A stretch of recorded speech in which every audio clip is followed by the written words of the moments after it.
Hello everyone, as you see in the title of this video, I just binge watched the complete Arrowverse, and just in time with DCEU wrapping up with Aquaman 2 and the Lost Kingdom coming out this week. Let's talk about the Arrowverse.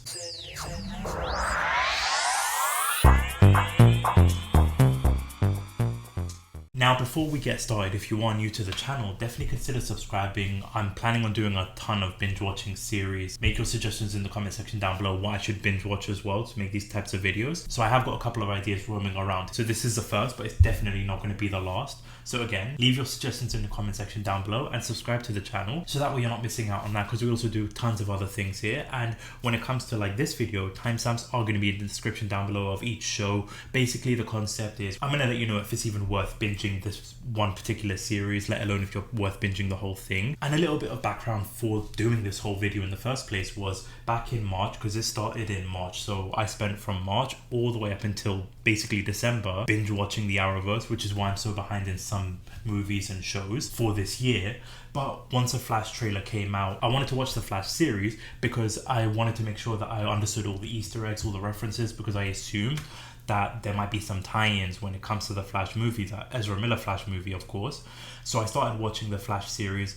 However, I realized that there's other characters that I've not seen before that are taking part. That's, of course, Stephen Amell's Green Arrow. So I decided to do a bit of research. Didn't realize what I was getting into when it comes to the amount of shows that's part of the Arrowverse. But because of all of this, I decided, okay, I'm going to have to watch the whole Arrowverse, because I'll be honest, I've never seen any of these Arrowverse shows before. So just binge watching all of them and decided, you know what, I'm going to make a video about this. So I want to know your thoughts on everything in the comment section down below, which one you like, which one you hate. Let me know all of that in the comment section down below. But we're going to start off with probably a show that kind of was a rough watch, and this only had one season of it, which is Noami. Now, some of them you might not feel like was part of the Arrowverse, wasn't really interconnected, but there's a couple of references here and there, and I went scooping around looking for like all the shows that are on Arrowverse because I want to include as much as possible. So Noami was part of it, and straight off the bat, if this is worth binge watching for you, I'm honestly going to say no, to be honest. Like, this show really isn't worth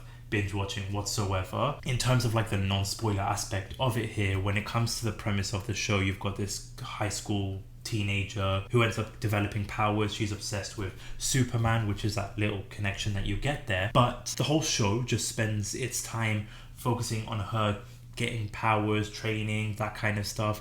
You have this big bad villain that you're going to be focusing on, but there's not really a front and center of it. You're kind of getting misled a lot when it comes to the show. So like once you get like the big twists and turns and the reveals, it just felt so underwhelming.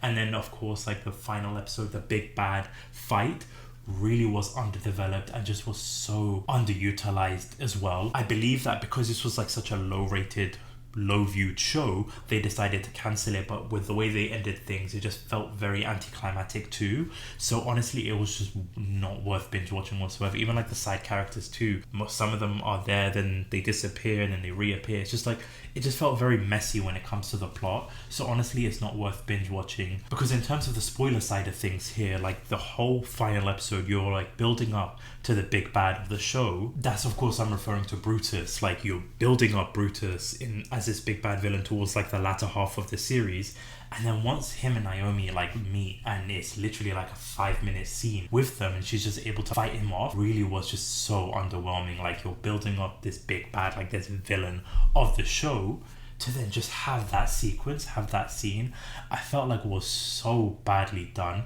And then you've got the whole Zumbardo and the aspect with Zumbardo, you're having him built as this sort of villain of the series to then just turn him into like the good guy, and then you've got him and Z always protecting Noami. And honestly, when it comes to like Noami, like the character itself, I don't think she was that badly written. Like, she was developed slightly, she was done well. Like, even the actress that played her, I think, did a really good job with what she was given.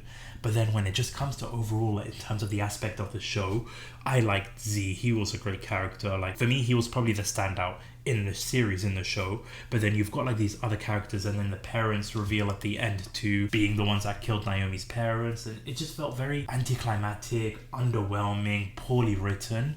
The show just didn't blend well together, and I just felt like it was just rushed, messy, and overall not a great show. And I can understand why it's one of the most lowest viewed show of the whole DC Arrowverse, whatever you want to call it. So yeah, it just felt very anticlimactic, and honestly one I really wouldn't recommend when it comes to binge watching or even just a general casual watch. Noami is honestly not that great. Okay, so for the next Arrowverse show we're going to be talking about, one that I binge watched, is Batwoman.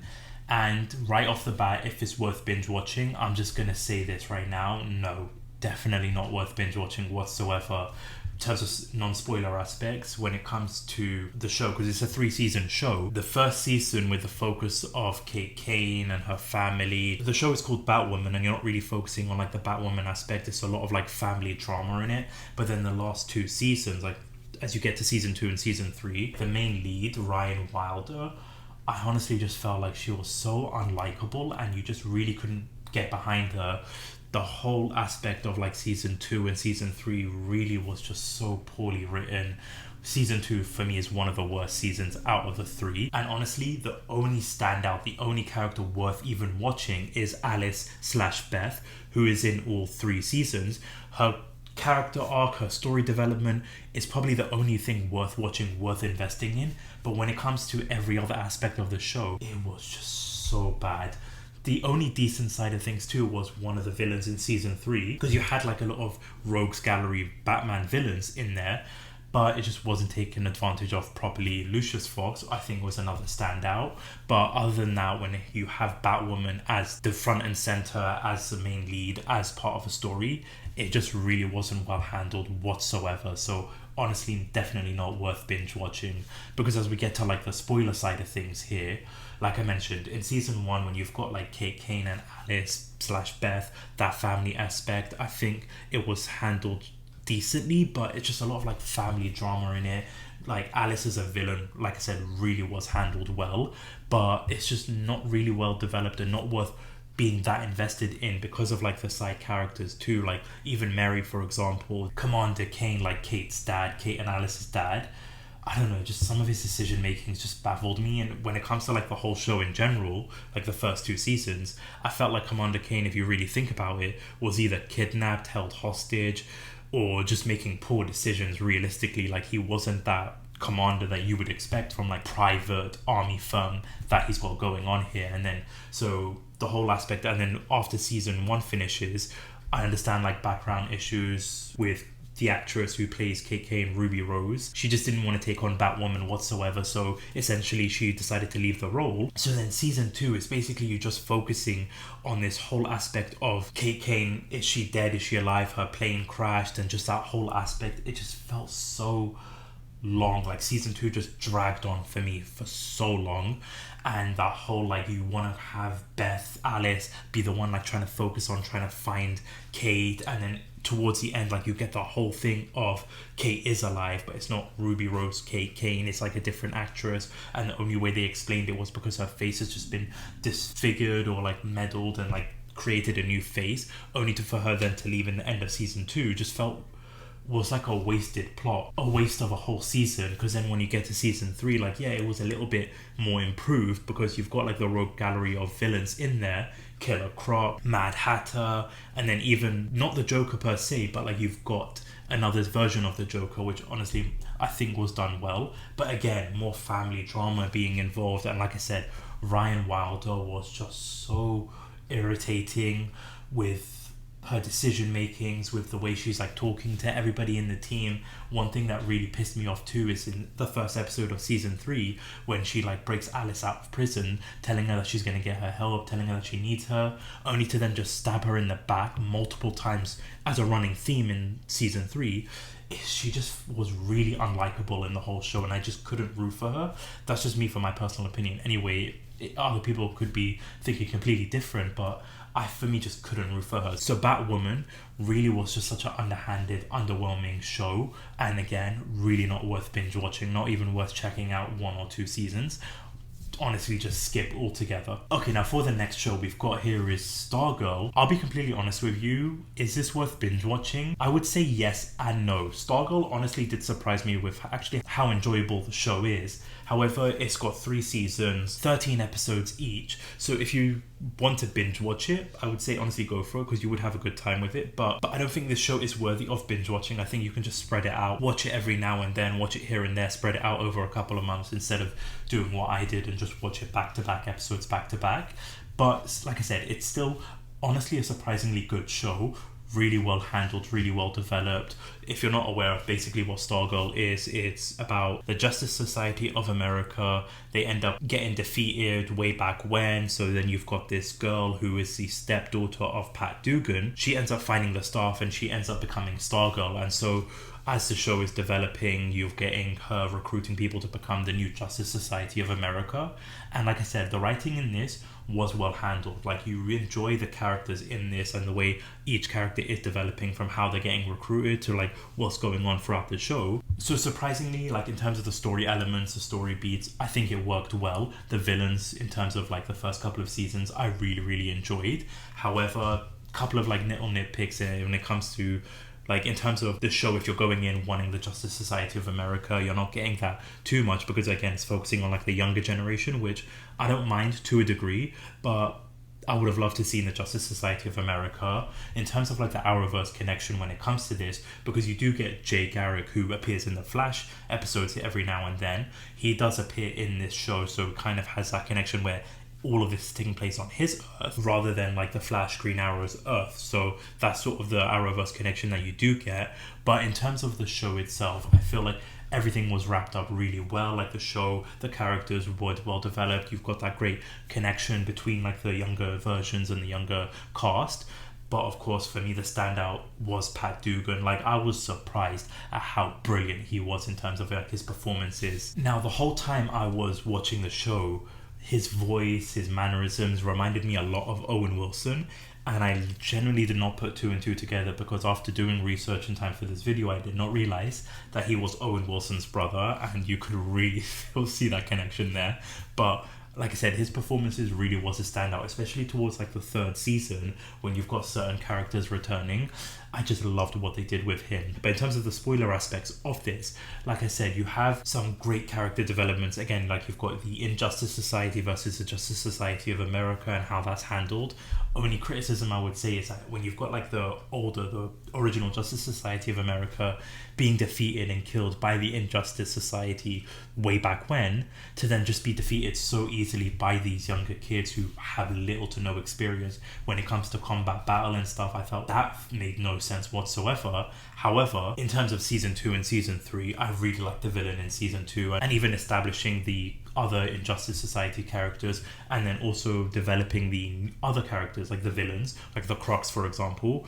I really genuinely liked the Crocs, and I was so devastated by their deaths at the end of season 3. You got a lot of good villains in there, but the problem is when it comes to the show is that you've got these villains turning into good guys, so you don't really get anything new other than the villain in season 2. But like season 1 and season 3, you've got that similar beats there. Then you've got these villains turning good, you've got villains from that were defeated in season 1 returning. So just not a lot of like exploration when it comes to outside of this town, outside of like these characters here. However, like I said, the younger versions, like the younger Justice Society of Americas, love the way it was handled when it comes to that, especially when it comes to Our Man, even the young version of like Dr. Midnight, where she starts from as like this teacher's pet when it comes to her parents, all that connection to then being out on her own and like just really developing that character, I think was really well done and well handled. So again, surprisingly decent show, really enjoyable show, to be completely honest with you. Again, if you're in like a binging mood, definitely go for it, because you would have a good time with it. If you don't feel like binging it but you still want to check it out, I would check it out, spread it out over a couple of months, because you do get a lot of enjoyment with the show.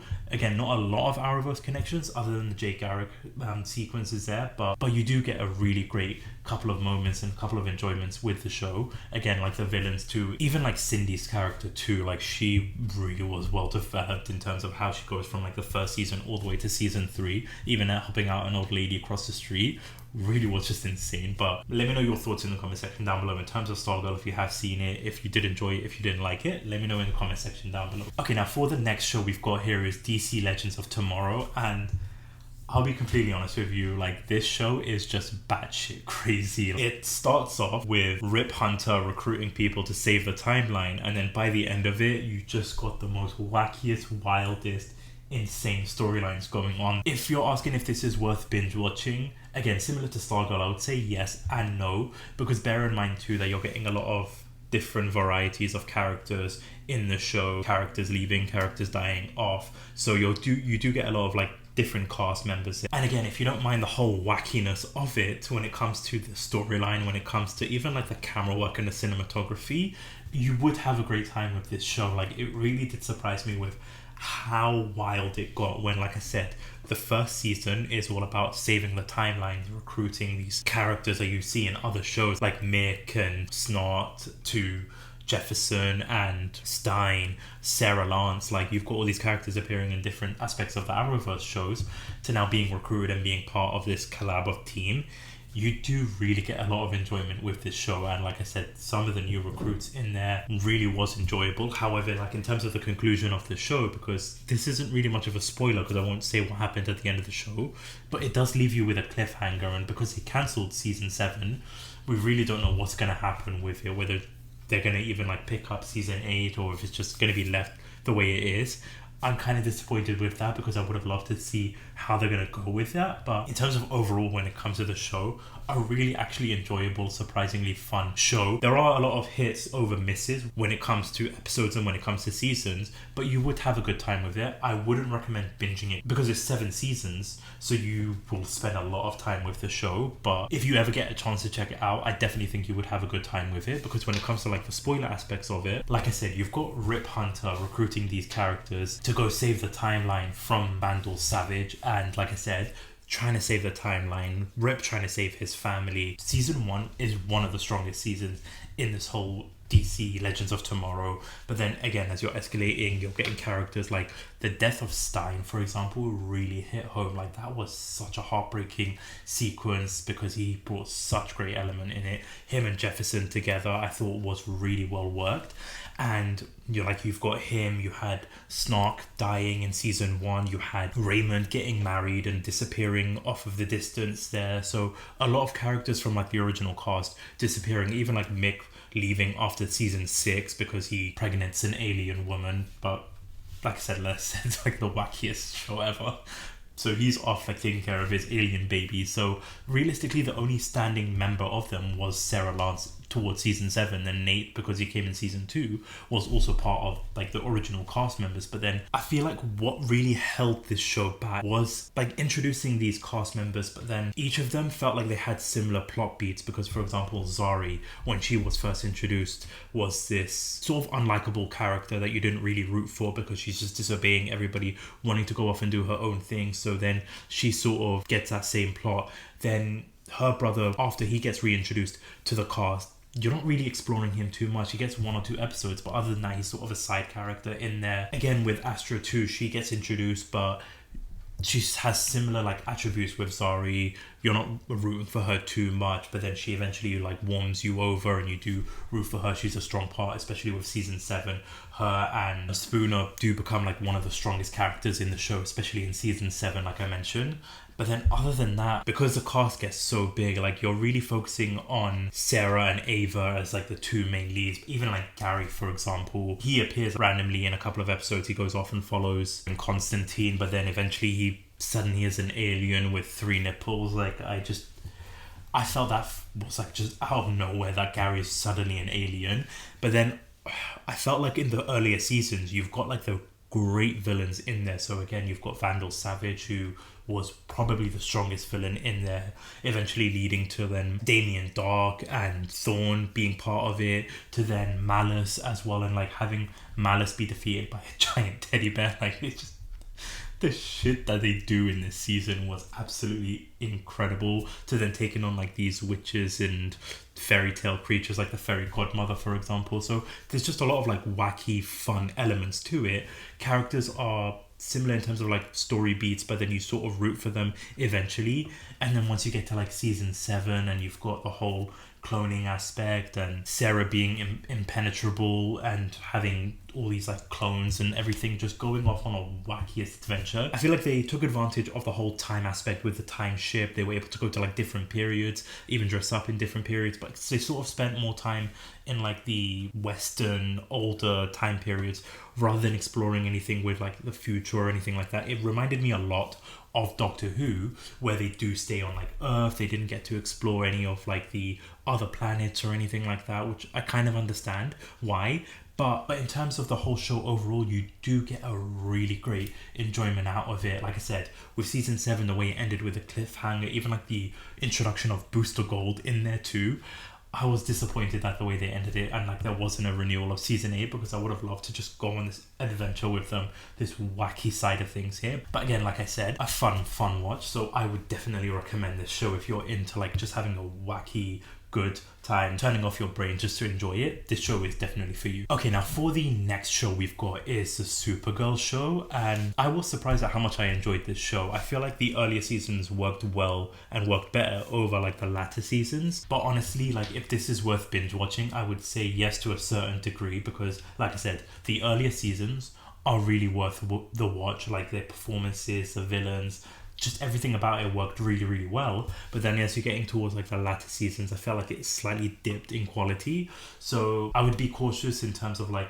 watching it with 6 seasons of this. The first, I would say 3-4 seasons are worth the watch, but then the last 2 I felt like sort of dipped a bit. Honestly, with the show too, with like the cast, I really did enjoy this version of Supergirl. I feel like the actress that played Supergirl, Melissa Benoist, I believe that's her name, apologies if I butchered it, but she really did a fantastic standout performance. I feel like this is one of the best portrayal of Supergirl, and this might just be recency bias, but I think she did a really great job, especially in season 1, because like I said, when it comes to the whole show in terms of the aspects of it, with of course season 1 you're focusing on her powers, she's like developing her powers, like she knows she had powers the whole time, but she really just starts developing it here, and you get that really great elements with like the other characters. So Martian Manhunter, Cat Grant, I feel like was one of the strongest elements in season 1, so with her leaving after season 1 kind of dipped in terms of like the relationship aspects. But I feel like overall, like the performances, the villains in this, the storyline that you're developing from season 1, 2 and 3 really worked well. So definitely an enjoyable show with some great villains, some great side characters too, and even like the Supergirl element too, like the Kara Danvers / Supergirl balance definitely worked a hell of a lot more than I was expecting. So I really would highly recommend this show, because as we get to like the spoiler element, like I mentioned, when it comes to season 1, because you've got the whole Krypton element in there, and with the whole aspect of Cat Grant and Kara Danvers, like that relationship, I definitely feel like it was the solid foundation of the show. And then you've got this balance of like her and her sister, and then you've got like the aspect of the Martian Manhunter and whether he's a good guy or a bad guy, and how it was really well handled. And then throughout the show, like those 3 really was like the sticking point in there. I really feel like Wynn was a huge miss towards like the later half of it. Like Brainy, I feel like was a great addition in the first season, the full first season he was in, but then like towards like the last 2 seasons just felt very mishandled in there. And so I definitely feel like Wynn, in terms of like his aspect and his relationship with Kara and Alex, really worked well, so that was a huge miss. But of course, like the villains, like I said, you've got the whole Krypton aspect, like the invasion with the mines and everything like that, to the Daxamites invasion in season 2. When you've got Mon-El, who like they're developing that relationship in season 2 to then taking off, and you see that emotional aspect and that element of her in season 3, and then how it affected her. I just really liked that whole aspect. And like I said, her performance, because especially in one particular scene in season 1 when she's doing the laser eye and like the emotion she gets and the fierceness to eventually like defeat the villain, it really was strong writing there. Then once they're introducing Lex Luthor in there, played by John Cryer, and I'll be honest, seeing him go from Charlie Sheen's brother in 2.5 Men to becoming Lex Luthor was not something I was expecting whatsoever. I feel like he did do a decent job, but it's sort of the over dramatic aspect of Lex Luthor. And then you've got his sister Lena in there, which they did the whole superhero trope thingy when it comes to certain characters in terms of like Supergirl's revealing her identity and them getting all pissed off about it, which is one of the most infuriating things that I find in a comic book series, movie, whatever it is you have like these side characters getting frustrated and angry that the superhero kept the identity from them. Like it's just logic just honestly just goes completely out the window when it comes to that. So she's taking revenge on Supergirl and all of that aspect.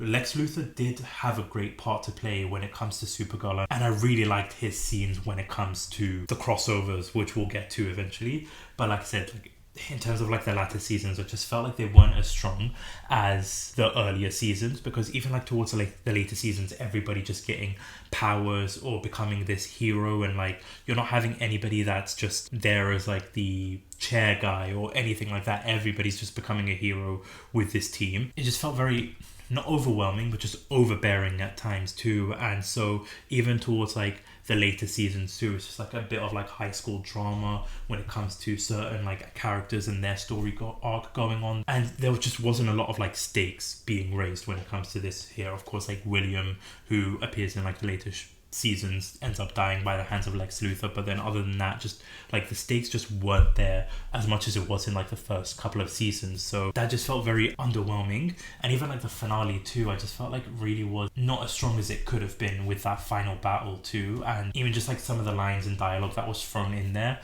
really wasn't as strong as it could have been. So honestly, with Supergirl, like I said, really surprising in terms of how good the show was in the earlier seasons, and an enjoyable show, but then sort of dipped a little bit in the quality. But I still had a good time with it, and I really enjoyed Supergirl. So one, again, I wouldn't suggest binge watching, but one to check out if you have got nothing to watch. Okay, so then we move on to Supergirl's cousin, Superman. So Superman and Lois. Now, I know technically it's not really over because there's a season 4 coming out next year, and still undetermined when it's going to be coming out, but some of the cast also not going to be returning, and then there's a lot of elements of, is this part of the Arrowverse, is taking place in a separate universe? And for me, I would consider it part of the Arrowverse. Is it worth binge watching?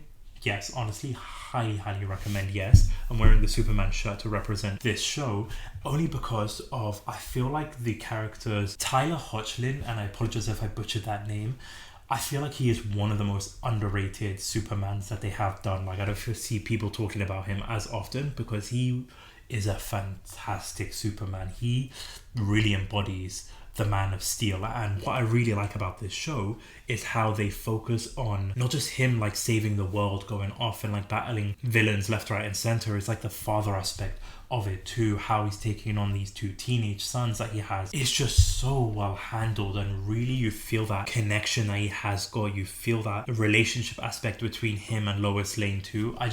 Because it works as a series, because with the movies you don't have like 6 hours to develop these characters like you have got with the show. I feel like this really was handled well, and like I said, Tyler was a fantastic Superman. I really do enjoy his portrayal in there. You've got a lot of like side characters too that are part of like the Smallville community, which some of the whole like story elements you can hit and miss, you can skip it because it's sort of cheating, secret keeping, all that kind of stuff aspect of it, which like I said, you can hit and miss.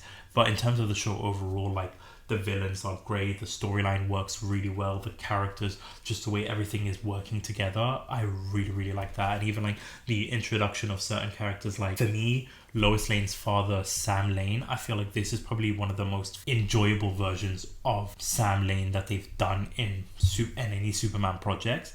And even like John Henry Hines, I guess, introduced in here, I feel like really is like a great side character for Superman working together. So really this show, the way it ended with season 3, like I cannot wait for season 4. So definitely want to check out, because as we get to like the spoiler elements of this, of course, like I said, the Superman aspects with him as Superman, you end up getting one of the sons getting powers and training, and like even his interactions with the sons with like the high elements and the low elements too, just really work well. And like the whole season 3 of Lois Lane's story arc and how he's just like a loving husband to her. You get the introduction of Lex Luthor. I feel like Lex Luthor could have been introduced slightly earlier.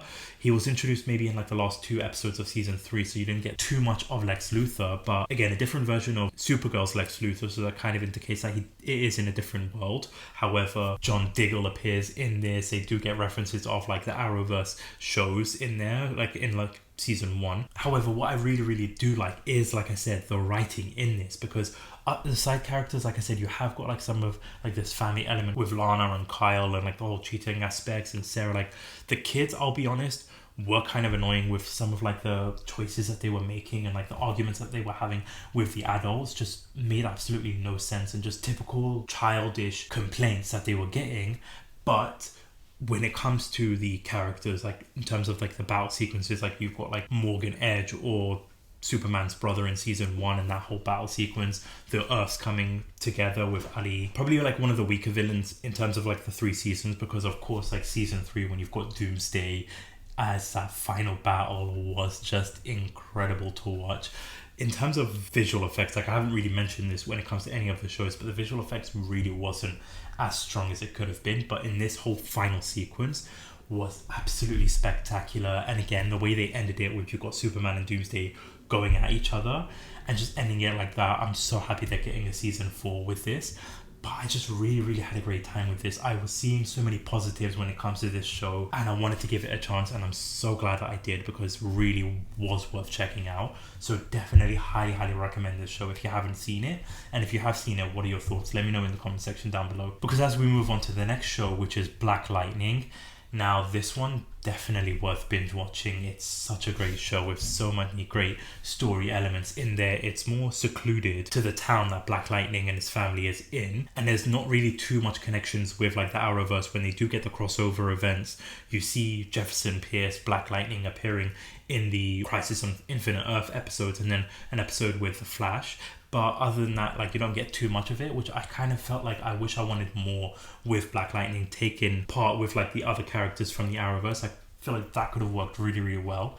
But in terms of like the seclusion of this show, I really liked with season 1, and then the way it just builds up worked so well. The villain of this show is honestly a really strong villain in season 1 and in a couple of other seasons too. That family dynamic, when you've got the Pierce family in there, granted, I'll be honest, the characters like Jefferson Pierce, being the long-standing superhero he has been doing it for a long time, getting interactions with like the daughters and with his wife too, just really made you root for more Jefferson Pierce rather than the other characters. However, like I said, the show itself overall worked really well, especially because it's a continuation each season and it's just building up, so it just really works with the elements that they have handed in there. And like I said, you've got Gamby as a great character, you've got Jefferson Pierce as a great character, Tobias Whale, absolutely amazing character, and even like the fight choreograph, the fight sequence, the hand-to-hand combat, I feel like really worked well. So yeah, definitely one to binge watch, definitely one to check out, because as we get to like the spoiler section of this too here, with Jefferson Pierce as Black Lightning and then eventually the whole Markovian invasion aspect of it, I loved what they were doing with that. I loved the elements in it. Tobias Whale, like I said, is a villain of the show from season 1 going into season 4, I think worked so well. My only gripe I have, like I said, with the show is, so you've got his daughters, you've got Thunder and Lightning as they're called in the show, so they recently get their powers, they're trying to hone in on their powers, but then as you're getting through the seasons, like season 2, 3, 4, they start thinking that they know better than Jefferson Pierce, which for me was just infuriating to watch. Like, this man is more experienced, has been in so many different kinds of situations, to then have these 2 kids tell him like they know what they're doing. Eventually you've got characters killing other characters because of Odell, and it was just frustrating to watch. And then you've also got like Lynn, like Dr. Lynn, just for me really was the most unlikable character out of the whole family, just because of her ego that she would have, the way she was written, because eventually she starts taking green light, then starts crapping on like Jefferson Pierce when she's becoming like a drug addict. It just made no sense, like in terms of her point of view. So she just became an unlikable character towards like the latter part of season 3 and season 4. But in terms of the show, in terms of like I said, the fight choreograph worked really well. Really enjoyed Gamby as a character too, like him being the chairman, like I mentioned, not a hero or anything like that, but he's just, the way he works with the family, I think worked well. And of course you've got Khalil, his writing was just absolutely phenomenal, going from how he was in season 1 to season 2 and then the latter seasons. I just think worked absolutely well. And there was a couple of unanswered questions, especially I believe it was in season 4 with Odell and his daughter, which it looked like that was going to be going somewhere, but it looked like that just never went anywhere. So it looks like we still have some missing pieces when it comes to that. But in terms of the show overall, I think just an enjoyable, great watch for me. So yeah, definitely would highly recommend Black Lightning. Okay, so for the next show we've got here, and for me, one of the most running gags in this show is The Flash, the show that honestly just started this whole binge watching series. So with The Flash, with Grant Gustin, Barry Allen, is this worth binge watching? Honestly, yes, to some extent, because similar with Supergirl, you got a really strong start, but then it dips a lot in quality as the later seasons go, because I couldn't understand anything when it comes to season 9. Like, again, not to spoil anything right now, but with season 9, like the villains in there was just so weak, a rushed finale. Season 8, season 7 too just felt very underwhelming when it comes to like what they're doing and who they're fighting and everything. And also in terms of the show too, there just wasn't enough stakes being raised in it. And so of course when it comes to like the spoiler side of things here, like I said, season 1, 2, 3, you've got like some strong villains like Thorn, Reverse Flash in there. You've got Zoom, you've got Savitar. Like, there was just some really strong writing. Season 1 of The Flash is probably one of the best written shows in the whole Arrowverse. But then, I don't know what happened with the quality in the later shows. Like, I get that you've got so much to write with so many different things to work with, but it just felt like it was just really struggling to maintain the same quality that it did with season 1, 2, 3, even 4 as well with DeVoe. I just felt like it just wasn't as strong. A lot of it was the whole Speed Forces. You've got that McCullen, honestly I can't remember the name off the top of my head here. It's just some really, really weak villains versus like the ones that you had in the earlier seasons. Even like some of the cast too, like you're focusing a lot on Caitlin Snow and everything like that, but I feel like it was just so underwhelming what they did with her in like season 8 and season 9.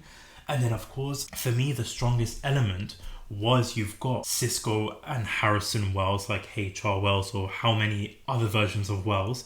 Their dynamic and their chemistry was absolutely off the chart. The comedic timing in there, the serious scenes, the emotional aspects just worked so well with these cast members. And even like with the original cast, like so Barry, Iris, Joe, Caitlin, Cisco, like you have all these elements that just worked so well, but then you're introducing like these new characters which granted do work in the show but just aren't as strong as like the original characters that you have got in the show. And then like I said, the stakes just weren't there towards the latter part. You can have characters that die off, but you just know that they'll survive or that they'll come back eventually. Like there just wasn't that element of fear that you get from these characters because you just know that none of these characters are going to die off. There's no elements in that because like once you watch the first couple of seasons, you kind of get the same beats, the same plot, the same elements throughout the show.